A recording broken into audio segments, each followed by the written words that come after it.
Welcome. Today we're diving into a really pivotal moment in one of Mahayana Buddhism's most profound texts, the Diamond Sutra.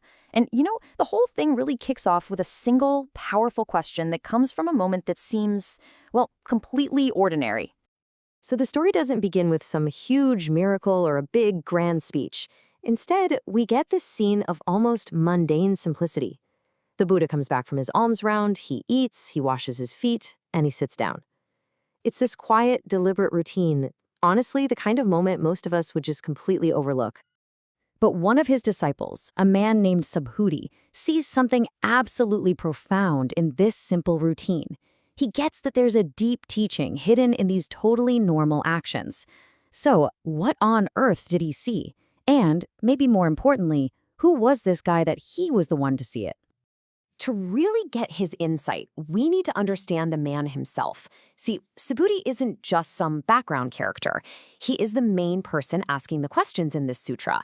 He's the one who sparks the entire conversation. It's Subhūti who stands up and formally asks the Buddha to teach, and that's what gets the whole ball rolling. His role isn't passive at all. You could say he's the catalyst for all the wisdom that's about to be shared. Now, this is what's really fascinating. Subhūti was known by this special title, foremost in understanding emptiness. And that wasn't just a fancy label. It meant he had the deepest possible understanding of one of Buddhism's most crucial ideas, that reality isn't as solid or fixed as we think it is. This unique perspective is exactly why he was able to see something extraordinary in the Buddha's ordinary day. But here's the thing. He wasn't always this enlightened figure. The stories say that as a young man, he was actually really hot-tempered. The kind of guy who got angry so easily, his friends would avoid him.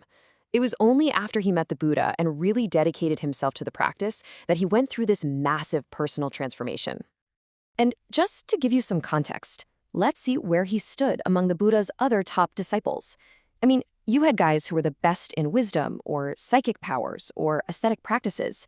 But Subhūti's specialty, his was understanding the fundamental nature of reality itself.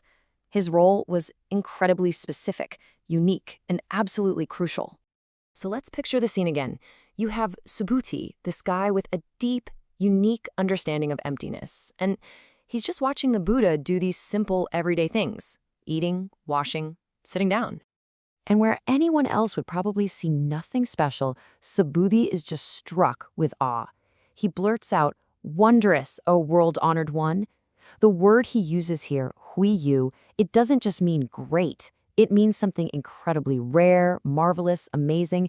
He's seeing the profound in what looks completely mundane. But why? Why was he so blown away? Because Subhūti realized that the Buddha's quiet, mindful presence was the teaching.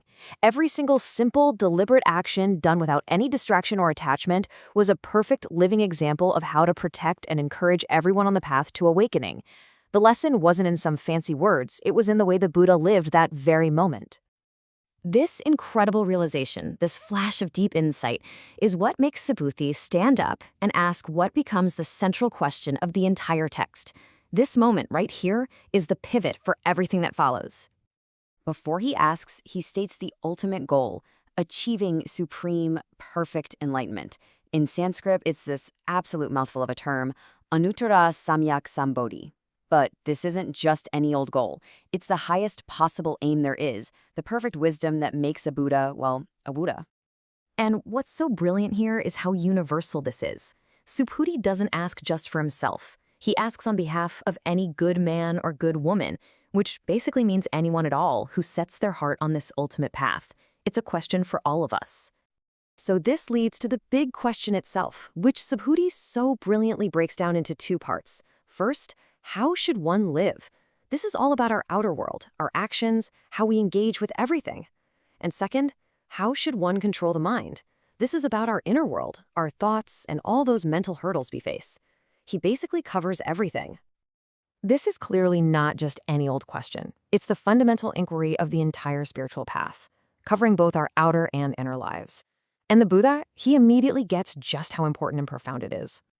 So the Buddha doesn't just launch into an answer. First, he praises Subhūti, saying, "Excellent, excellent." He's affirming Subhūti's first insight that yes, the Tathagata, which is another name for the Buddha, does skillfully protect and encourage others just by his way of being. This exchange shows they're on the exact same wavelength, a moment that's often called a mind-to-mind transmission of understanding. After confirming Subhūti's insight, the Buddha then promises to answer that profound two-part question. He tells him to listen closely, and with that, he sets the stage for all the incredible wisdom that's about to be shared in the rest of the Diamond Sutra. So really, these two questions and the answers that follow are the absolute core of the Diamond Sutra. They're the key that unlocks the whole thing. The text is pretty much a direct response to this one big inquiry about how to live a meaningful life and how to master our own minds. So the biggest takeaway here is this. A question that was asked thousands of years ago isn't just some piece of ancient history. It's really a question for every single one of us, right here and right now. I mean, when you strip it all down, it boils down to the two most essential questions we humans ask. We're all trying to figure out how to live well, right? How to act in the world in a way that feels meaningful. And we are all struggling, one way or another, with how to handle our own thoughts, our anxieties, our anger, how to get a handle on our own minds. In the end, the Diamond Sutra doesn't start with some complicated philosophy. It starts with a student just looking at his teacher and asking the most important question he could possibly think of. And that's a powerful reminder that the greatest wisdom often begins with the most sincere questions. Which, of course, leaves just one final question for you. What's the most important one you're trying to answer?